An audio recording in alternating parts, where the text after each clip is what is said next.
Kids Comics. Superhero Bronze Age Babe here, yakking about our comic book collection today. It's Batman Day. I found that out this morning, and there's been something about Batman I've been wanting to talk about, so I guess I'll just do it this way. Today I want to talk about Batman and Ra's al Ghul. Ra's al Ghul has been on the brain lately because Neil Adams came up with a new 6-issue mini-series about it, so I did pick that up because, you know, I love Neil Adams. I'm going to come back to this at the end of this thing, but it just shows to go you that a popular character never dies, and I don't think Ra's al Ghul should.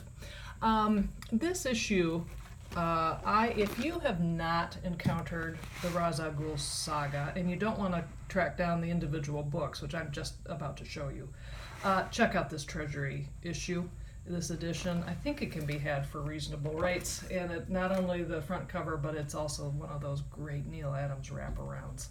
And it's a beautiful book with a great story, because Ra's al Ghul is just super cool. So I have been trying to collect the Ra's al Ghul stories over the years.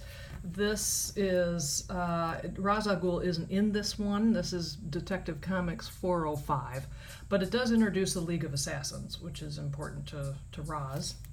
Now, I am super happy to share that I finally snagged this key issue. This is Detective Comics 411.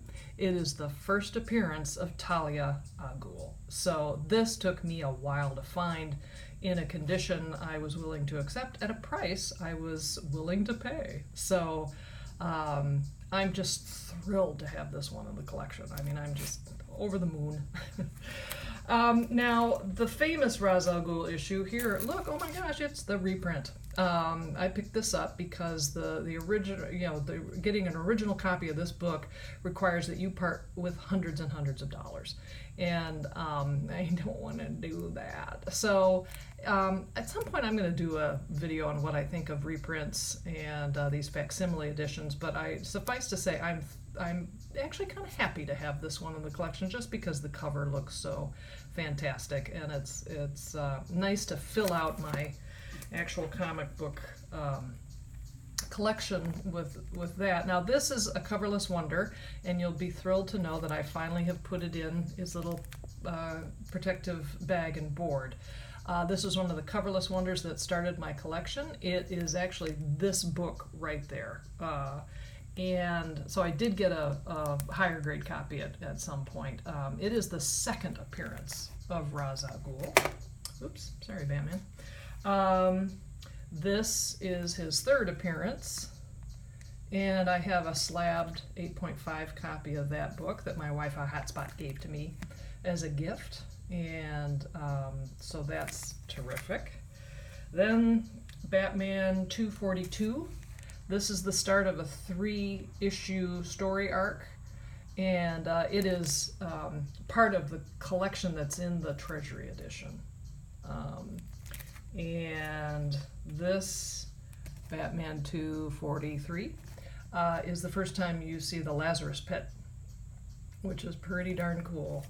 And then that particular story winds up with this issue. Again, I recently got this, and yeah, it's in lousy condition, and I don't care.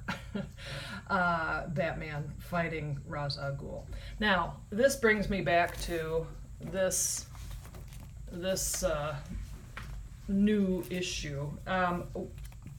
You can tell from the color and the kind of the design scheme that it's paying homage to probably one of the most famous Batman covers ever in Ra's al Ghul. I give a lot of credit for Neil Adams to continue to work in this industry and to take characters that we love and work them into stories for current readers. I am not a fan of this.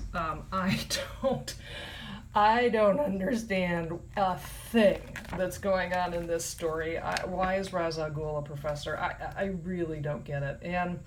And while I love Neil Adams' art, there's something about He used to be kind of lithe and sleek, and this stuff just seems kind of heavy and angry. And there's only one. There's one picture here, the one frame. It's like, what the heck is that? I mean, I look at that and I kind of can't stop laughing. It's like, are we meant to really care about his eyeballs and his teeth? Man, oh man. So suffice to say, I don't think I'll be exploring any future issues of this, but good on you, Neil Adams. You know, keep going. But for those of you who are interested in the Raza Ghul, the original tales, again, there is a reprint series that they came out with in the mid 80s, I think, called The Saga of Raza Ghul, and I think you can get that pretty cheap.